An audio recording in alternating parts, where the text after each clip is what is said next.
Hey, good afternoon, and thank you for joining us today, our last Money Smart Monday learning session. I'm Pennsylvania Auditor General Tim DeFore, and I am joined today by Candace Richards from the Pennsylvania State Employees Credit Union, also known as PSECU, to talk about budgeting. Candace, welcome, and thank you for joining us today. Thank you so much, Auditor General. I'm excited to be able to share this time with you and to just share tips for creating and using a budget to achieve your financial goals. And I just say a budget by simple definition is just a way to track your income and expenses. And it's so helpful. I've found it personally so helpful to have a budget if you're trying to save money or pay off a debt. Because without a doubt, making a budget and sticking to it is one of the most important money management skills a person can learn. All right, and so let's get to our first question. You sound excited. I'm excited. Let's do this. Okay. So, talking about budget, what is the best way to budget? All right. The best way is the system that works for you. To be successful, you need a way to track your income and your expenses. A traditional method is to quote unquote write down each item you spend, like housing costs, utilities, loan payments, groceries, etc., and all your income. A spreadsheet works great for this method, but so does regular paper and pen. And for each line item, you'll have three columns titled estimated spending, actual spending, and one that shows the difference. PSECU has a budgeting worksheet available on our website, psecu.com/learn, that you can also check out. But whichever way you choose to budget, it's just important not to just set it and forget it. You should be checking your budget at the end of every month and adjusting as needed. Well, that's interesting that you guys actually have a budgeting spreadsheet you had mentioned on your website. Yes, a template, a budgeting worksheet. It's psecu.com/learn. Just type budgeting worksheet in the search engine and it will pop up. That's a great guide to use to help you if you're not sure where to start. Which leads me to my next question. Why is it a good idea to put your budget in writing? Well, it's important to commit to creating and then using your budget, and you're more likely to follow through with adhering to that budget when you quote unquote write it down. If you can see it in front of you, you'll probably be more committed to it, right? Even though you might be using an Excel spreadsheet. So either way, whichever way works for you, write it down because there's power in seeing it in front of you. Okay, thank you for that helpful tip. So, full disclosure, I used to be a Boy Scout, and being a Boy Scout, I always like to be prepared. Yes. And I've always been taught that it's a good idea to have an emergency fund because you just never know what's going to happen. Is there a certain figure, a certain amount that an individual should have in their emergency fund? And how should I actually budget for those emergencies? Great question. So we recommend setting aside 3 to 6 months worth of living expenses to protect yourself if the unexpected happens. This should be one of your first savings initiatives. And a good rule of thumb is to set aside 20% of your net monthly income for savings. And when you've reached your emergency fund goal, you can put that money towards future needs, whatever they may be for your situation.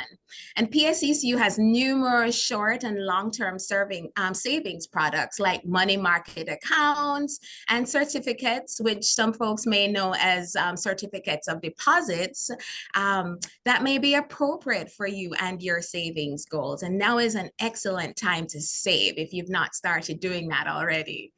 All right, that's a great idea. Actually, a great idea for anybody. But let's say that if someone doesn't have an emergency fund and an unexpected expense comes up, and they may have to use their credit cards to cover those expenses.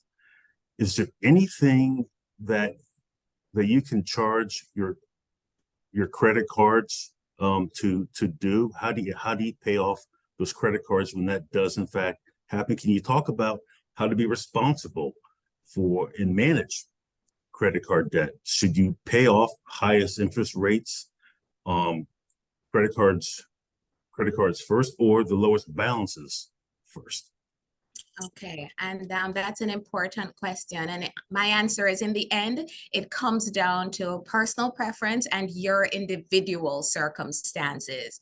The best debt payoff strategy is one that you can stick to and that makes you feel empowered and comfortable with your finances. If you need quick wins to stay motivated, then you should try paying the lowest balances and work your way through them. But because it ignores the interest rate, there is the downside that you may be paying more in interest over time. However, if your goal is to pay the least amount in interest, you'll want to pay off the highest interest balances first. You'll save on interest that way, but it may take longer to eliminate a single debt since this ignores the balance. So really, it's up to you. Okay, and so what happens if somebody, and I hear about this all the time, if they miss a credit card payment and they may get a mark on their credit report, and how does missing a credit card payment or getting a red mark in your credit report, how long does that negative information stay on your credit report?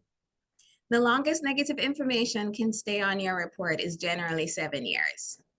Bankruptcies, however, can stay between 7 and 10. So a hard credit pull generally stays on your credit report for about 2 years, but may only impact your credit score for 1 year. Okay, so one of the themes that as we've been going through Financial Literacy Month, and as I speak to experts such as yourself that we talked about, is okay, so how can somebody and where can somebody go to check their credit report? Okay, lots of websites offer credit reports, but often require a credit card payment to receive it. So we recommend you go to www.annualcreditreport.com. This is the only source of a 100% free credit report. Okay, and for those watching this, you heard it here several times. That's where you have to go. It's annualcreditreport.com if you want to get a free copy of your credit report. So that's really helpful and really good information for everybody to know. So thank you for that. So let's now kind of shift gears. Let's talk about responsible spending.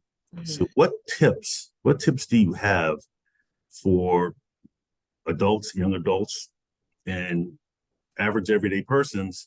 What tips do you have for them to make money smart purchases? Okay, and I'm giving this advice and I'm so aware that I should have followed it myself when I was younger. But I have made amends. And so it's helpful to understand the difference between a need and a want when it comes to making purchasing decisions. A need is an essential item. Examples include your housing expense, your car payment, insurance, groceries, the basics that you need for life. A want, on the other hand, is something that would improve your life or your mood, but isn't really essential. And some of us are guilty of retail therapy, but these are very subjective, of course. Some examples could be things like buying new bed linens or dining out, or larger items like a trip to the beach or new furniture. So other common techniques for making smart purchases is waiting for items to go on sale. This really, really works. Sometimes just even putting an item in your online shopping cart will lead that retailer to send you a coupon because they want you to purchase the item. So they're motivating you to check out. They'll send you a coupon. So you just scored a better price for that item. And I'm a big supporter of using coupons, whether they're traditional paper coupons or discount codes for online shopping. And Yeah, Sorry, sorry. go ahead. I'm Yeah, sorry. no, and one more, if I'll just add, is also setting a waiting period for yourself before you make an unplanned purchase. So you'll see something you like and you probably put it in your shopping cart. Give yourself a day or two, walk away from it or walk away from it in the store and say, you know what, do I really, really need this? And if you find that you're no longer interested in buying the item, then you've just saved yourself some money. There we go. And that's a fantastic tip. And one of the practices that I do is when I buy purchase clothes, like for example, a couple weeks ago, I bought a turtleneck sweater and we're going into spring. It was on sale. It was, I ended up getting for like 70% off. So, but I knew I was going to need the turtleneck sweater when the weather gets cold at the end of the year. So, Yes, so exactly. yeah, so I'm just trying to be money smart. Fantastic. Good for you. Yeah, I'm sure yeah. you'll wear that with pride, knowing how much you paid for it. You better believe it. Better believe it. So, but here's another thing that I'm starting to see. Um, and a lot of it is talking about online shopping.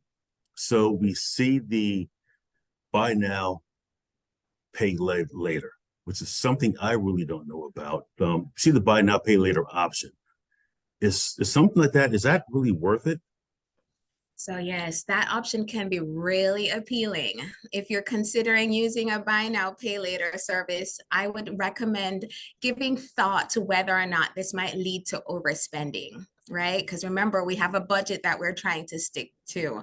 And if you overspend, you blow the budget, right? So another consideration is a possible negative hit to your credit score if the service does a hard credit pull to pre-qualify you. A lot of people don't recognize that they may do that.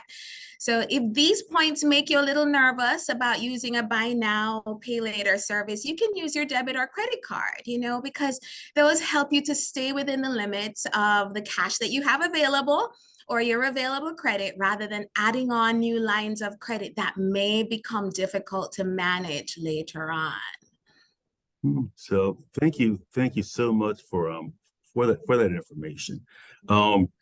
So we're wrapping up, is there any other final pieces or advice that you have for anybody with regards to budgeting? Absolutely. And, it has really been my pleasure to be here. And, if I were to say to my younger self, what would you do differently regarding money? I would say the important thing is to set financial goals, like paying for college, buying a car or a house, saving for retirement, leaving a legacy for your children. Whatever makes sense for you, whatever those goals are, write them down. And once you have those goals, create and stick to a budget.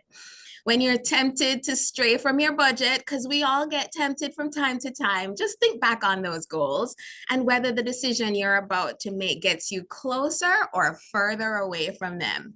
And Auditor General, with determination and discipline, anything is possible. So I want to thank you for this opportunity. PSECU is just passionate about, financial literacy, and we're so, honored to be able to have this opportunity to share this information with our community. And I want to thank you and PSECU. PSECU has been a partner with us since we first kicked off our Be Money Smart financial literacy initiative. So I can't thank PSECU enough. Candace Richards from the Pennsylvania State Employees Credit Union, I want to thank you for your time. Thank you. Have a good day. You too.